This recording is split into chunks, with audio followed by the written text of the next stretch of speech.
presidente del Instituto Nacional de Formación Política de Morena y uno de los mejores caricaturistas políticos, uno de nuestros mejores moneros, el querido Fisgón, Rafael Barajas, que ya llegó para hablar sin censura. Querido Fis, te mando un abrazo, buenas tardes. Buenas tardes, Vicente, siempre es un gusto hablar contigo y muy interesante todo lo que comentó Paco, muy importante. Sí, hay mucho, esto del fiscal de Guanajuato, que vuelve a salir hoy por el presidente, lo sacan en la mañanera, es importantísimo lo que está pasando en Guanajuato, debería de ocuparnos a todos, ¿no? Es muy serio y mira, son varias cosas las que tenemos que señalar.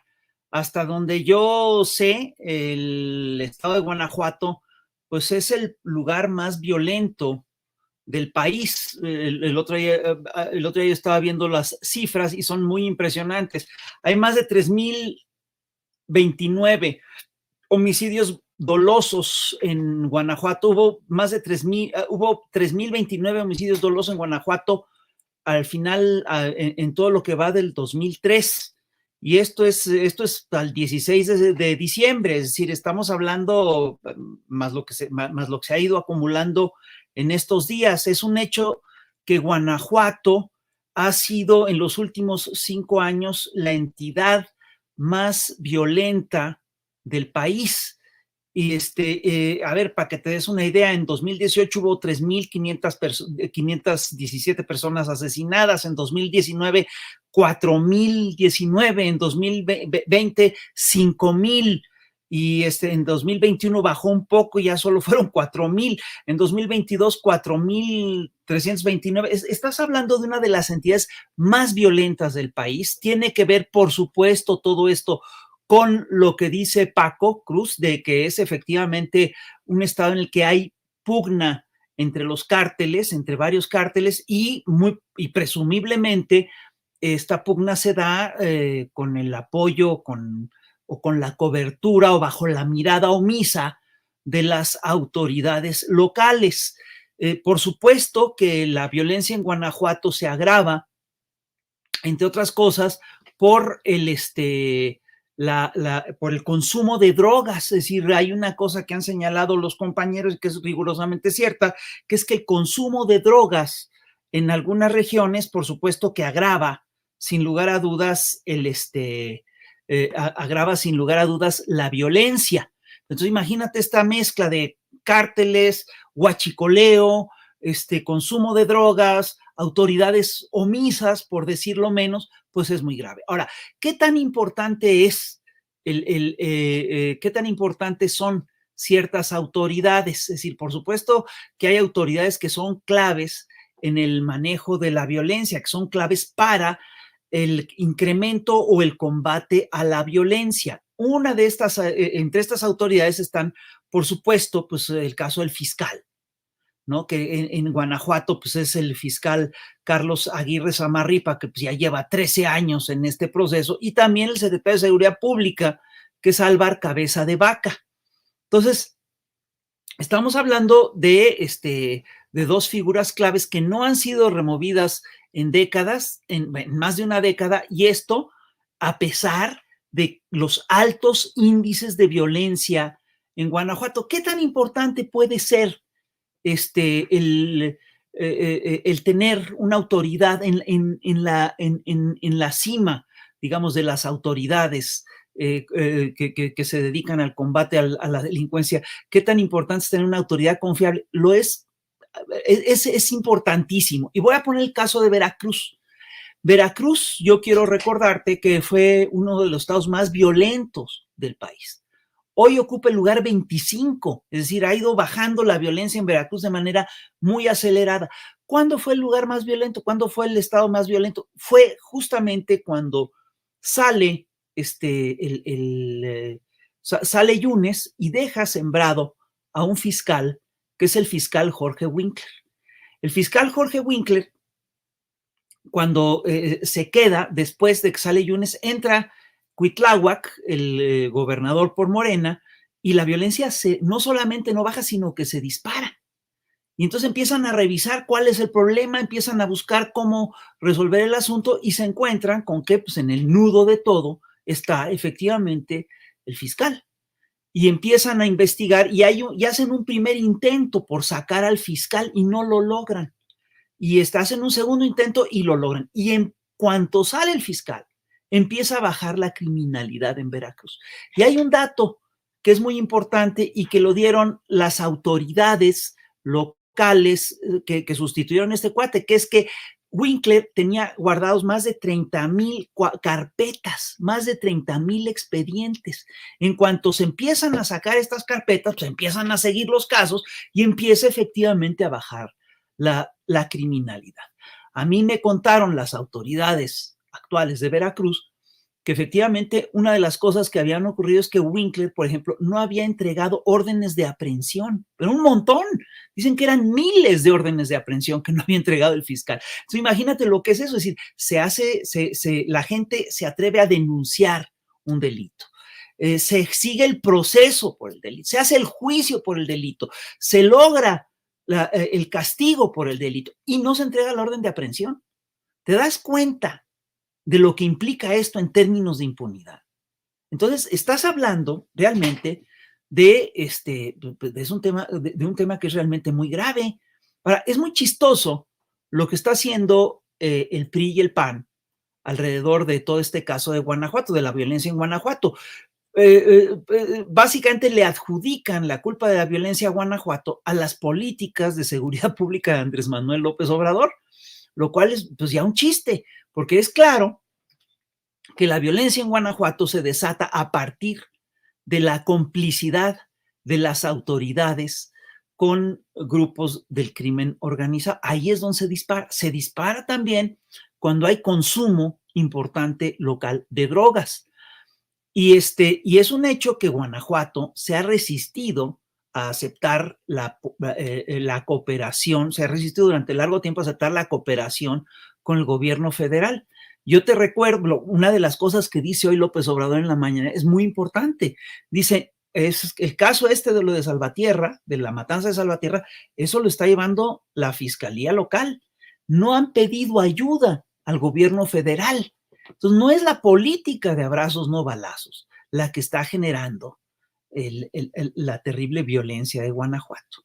Es claramente la vinculación de estas autoridades, la vinculación de los cárteles con autoridades, no sabemos a qué nivel, ¿no? Entonces, eso es lo que está en el fondo y eso básicamente lo que revela es que efectivamente estamos ante una crisis muy grande de seguridad pública, pero que deriva, digamos, de toda una serie digamos, de factores que vienen de muy lejos. Cuando, y voy a hacer, te voy a plantear un tema así como muy elemental.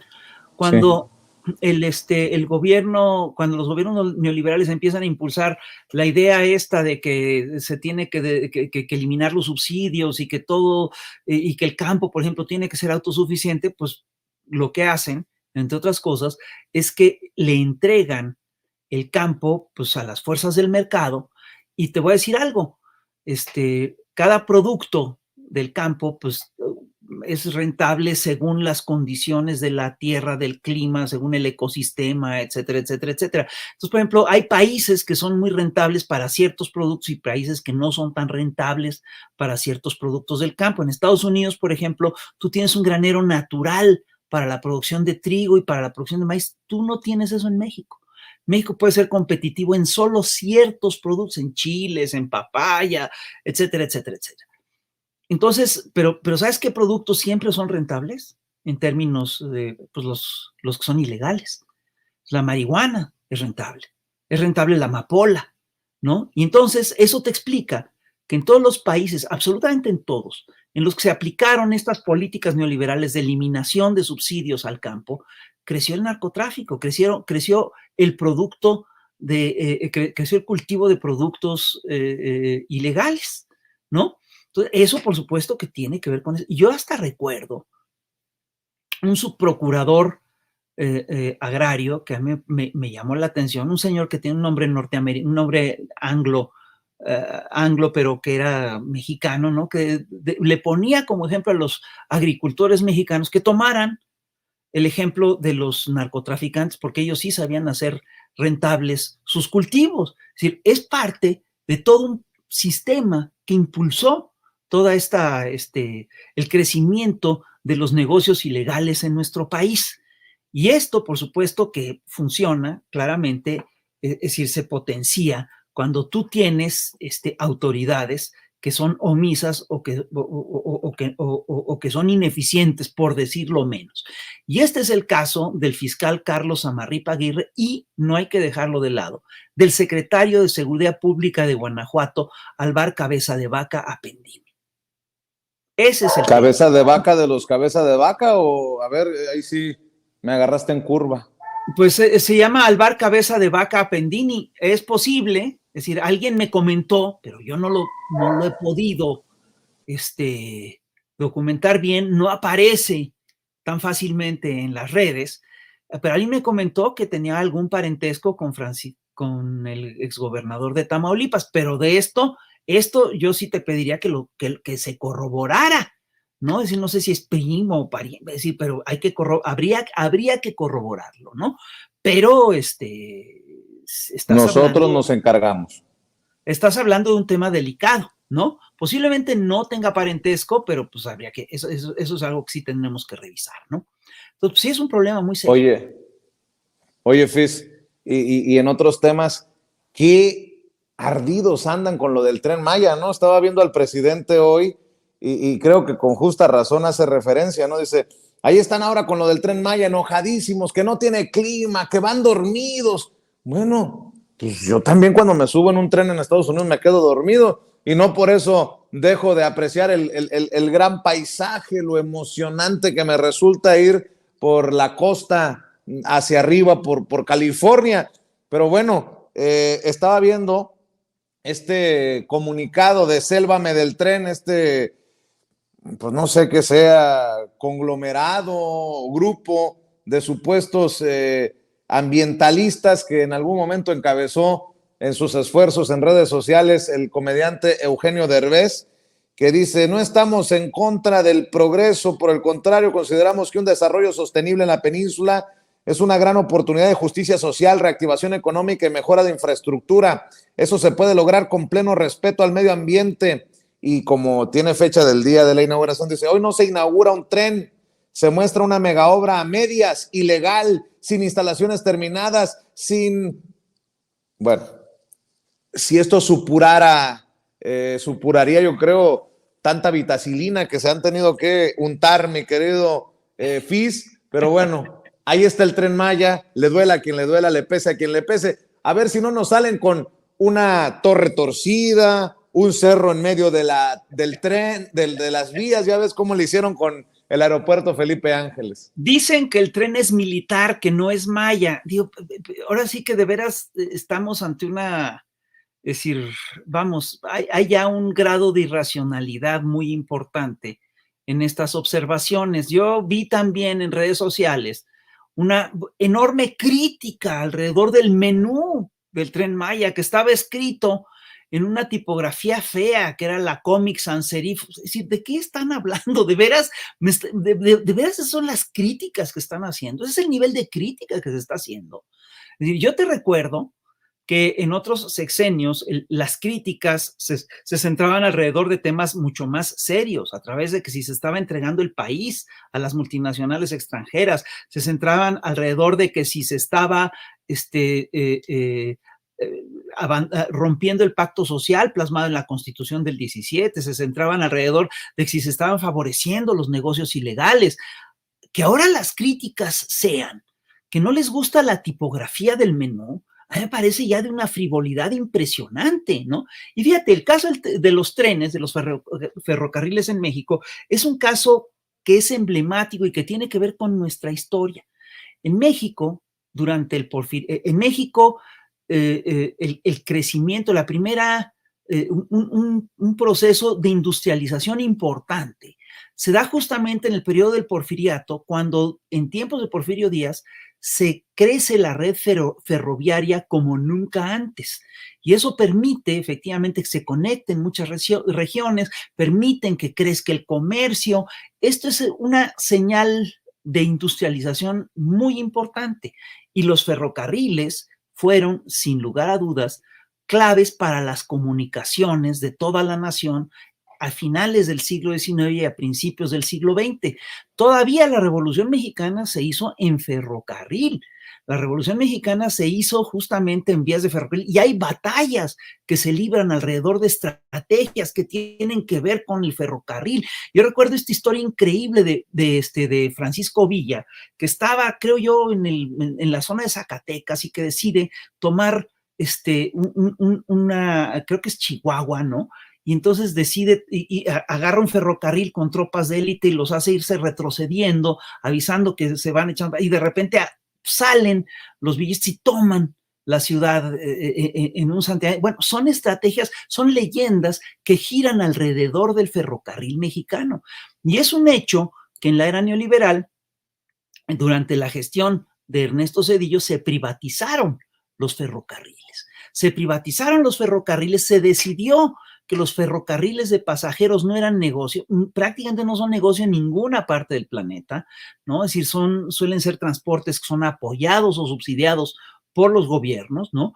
Entonces decidieron dejar solo lo que era rentable, que son los ferrocarriles de cargas, y resulta que Ernesto Zedillo, que hace estos procedimientos, después se va a trabajar para una multinacional ferrocarrilera norteamericana a la que favoreció durante su gestión. Estás hablando de una cosa muy grave, es decir, el hecho, es decir, los ferrocarriles fueron una parte importante del sustento de comunicaciones e industrial de la nación mexicana desde finales del Porfiriato hasta principios, hasta ya entrado el siglo XX, hasta más allá de la mitad del siglo XX, y se desmantelan en la era neoliberal. Y perdón, el regreso de los ferrocarriles es una muy buena noticia para el país. Ahorita se está efectivamente haciendo todo el trama del Tren Maya, ¿no? Toda la ruta del Tren Maya. Es una ruta muy importante, ¿no? Yo creo que va a beneficiar a la gente de la región. La gente, yo estuve en el sureste a finales del año pasado, a principios de este año, y la gente estaba encantada con el ferrocarril Maya. La gente estaba, es decir, lo hacía suyo, estaba muy contenta porque era la primera vez en décadas que se hacía una inversión importante en el sureste y que era una inversión que se hacía esta inversión en un proyecto que les iba a beneficiar directamente a ellos. Entonces, bueno, es decir, a mí me parece verdaderamente inconcebible, es decir, me parece increíble toda esta retahíla de quejas que no tiene ningún sustento. Rafa, vamos a admitir, es que nosotros somos paleros, los que tienen la verdad son los del Reforma. Fastidio y sueño en el Tren Maya. El primer viaje abierto al público del nuevo medio de transporte del sureste se caracterizó por el calor, el aburrimiento y la lentitud. Inga turroña. No, me parece fantástico porque se estrenó un medio de transporte, no un espectáculo, ¿no? Ellos están usando la idea de que es un espectáculo el Tren Maya. Para ellos todo tiene que ser un espectáculo.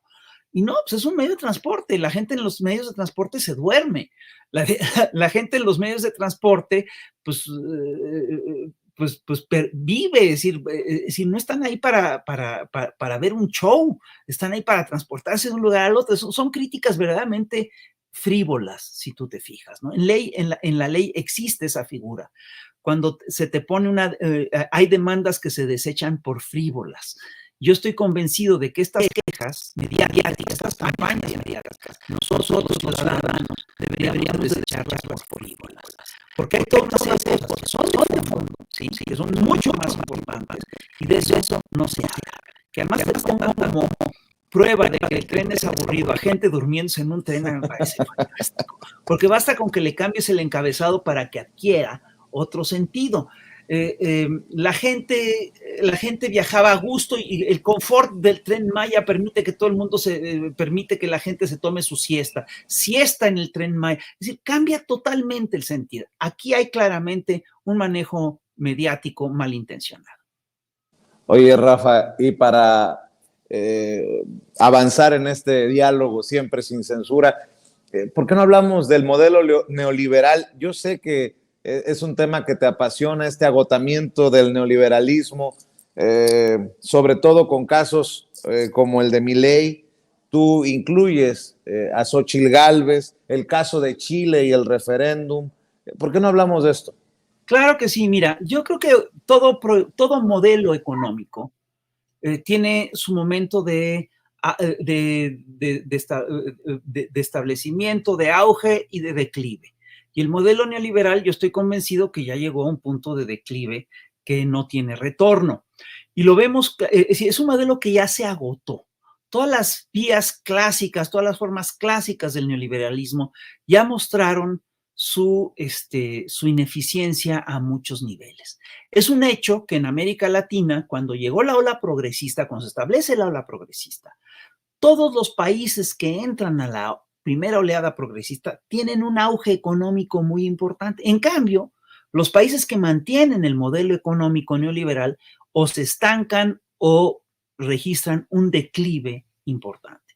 Por supuesto que Estados Unidos fue el gran imperio, es el que recibe los grandes beneficios del proyecto de la implantación del modelo neoliberal en todo el planeta, pero eso aún en Estados Unidos ya empezó a decaer. En América Latina es muy claro lo que está ocurriendo. ¿Cuáles son las alternativas al modelo neoliberal? Es decir, Argentina ya se salió de las lógicas neoliberales con Néstor Kirchner, le imponen sacan a Cristina Kirchner de la contienda para que y llega Milei. Milei promete en campaña no endeudar al país y endeuda al país de una manera brutal y arrastra al siguiente gobierno, que es el gobierno de Alberto Fernández, a un desastre. Es decir, por supuesto que Alberto Fernández manejó mal muchas cosas a mi modo de ver, ¿no? Pero los fondos buitres le imponen toda una serie de condiciones a Alberto Fernández, hace una mala gestión a Alberto Fernández, los argentinos desesperados votan a Milei, que había prometido toda una serie de cosas, pero prometió no tocar a la gente, prometió que el costo lo iba a tener la casta política, etcétera, etcétera, etcétera, pero sí implanta un proyecto neoliberal que es absolutamente salvaje. Entonces, en su primer día de gestión, Milei lo que hace es que dispara el precio del dólar, dice que va a dolarizar la economía, pero no dice que en su primer día de gestión va a devaluar el peso a más del doble. Es una cosa impresionante, a más de la mitad, es una cosa muy impresionante. Quita 9 ministerios de golpe, manda a cientos de miles de personas a la calle, pero además hace una cosa que a mí me tiene muy sorprendido, que es que presenta un programa antipiqueteros, que es verdaderamente el colmo de la dictadura, ¿no? Porque viva la libertad, carajo. Sí, pues viva la libertad de empresa y los argentinos se quedan con el carajo, ¿no? Entonces, fíjate lo que hicieron, que es muy grave. Es decir, este plan de represión, básicamente lo que se plantea es que le van a pasar los costes, que el Estado no va a pasar los costes de los operativos represivos. Es decir, si te reprimen a ti, te van a dar 3 trancazos, te van a dar unas patas y esas luego te las van a cobrar. ¿Cuánto costó el operativo? Se los van a cobrar a los individuos y a las organizaciones políticas que impulsen las protestas, ¿no? Entonces, date cuenta que hay detrás de esto es la idea de querer hacer rentable la represión. A mí me parece verdaderamente increíble. Eso sí es una forma extrema, ¿sí?, de las lógicas neoliberales. Y te voy a decir una cosa, eso es lo que ofrece ya el neoliberalismo en América Latina. La radicalización del proyecto es Milei.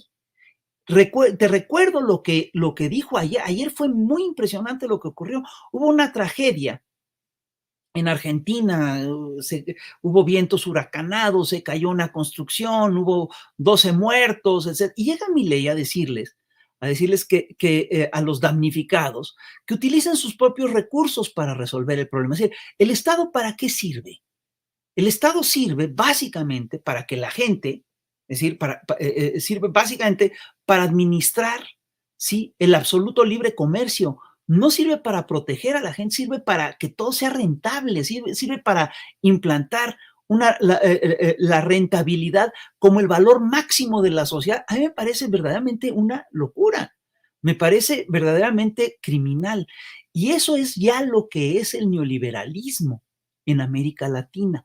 Lo vimos con Chile. Fíjate, en Chile, Boric hizo toda una serie, cometió errores muy graves. Llega al gobierno en una oleada progresista muy importante y impulsa, lo hace mal, una constitución mucho más progresista que la constitución pinochetista, pierde lastimosamente porque operan mal, no consensan, no resuelven, no, es decir, etcétera. Y entonces la ultraderecha impulsa una constitución ultra neoliberal, ultra conservadora. Y el día de ayer, el pueblo de Chile la echó abajo. Es decir, votó por más del 55% que esa constitución ultra neoliberal no la quiere. El resultado no es bueno porque al final de cuentas lo que ocurre es que sigue vigente la constitución neoliberal de Pinochet. Quiero decirte que esto es importante porque Chile fue el primer país del planeta en el que se implantó el modelo neoliberal.